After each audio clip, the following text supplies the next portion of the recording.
নতুন বাজেটে ব্যবসা খোলা ও পরিচালনার জন্য সকল অনুমোদন এবং লাইসেন্সিং প্রক্রিয়া অনলাইন ভিত্তিক সিঙ্গেল উইন্ডো করা বাধ্যতামূলক করবেন অর্থমন্ত্রী আমির খসরু মাহমুদ চৌধুরী। আমরা আগামী দিনে যে ফাইন্যান্সিং গুলো করব, এখানে কস্ট অফ ফাইন্যান্সিং আমাদেরকে চিন্তা করতে হবে। সময় ব্যয় এবং অনিশ্চয়তা কমাতে আবেদন জমা থেকে শুরু করে লাইসেন্স প্রদান পর্যন্ত পুরো প্রক্রিয়া সর্বোচ্চ 7 দিনের মধ্যে সম্পূর্ণ করার লক্ষ্য নির্ধারণ করা হচ্ছে।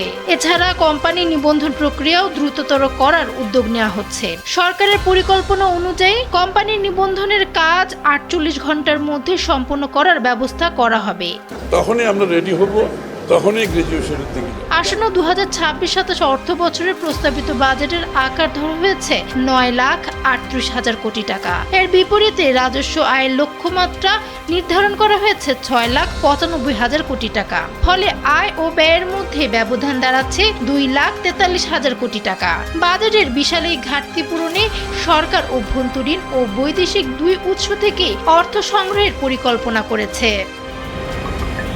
ডেস্ক রিপোর্ট, সময়ের আলো।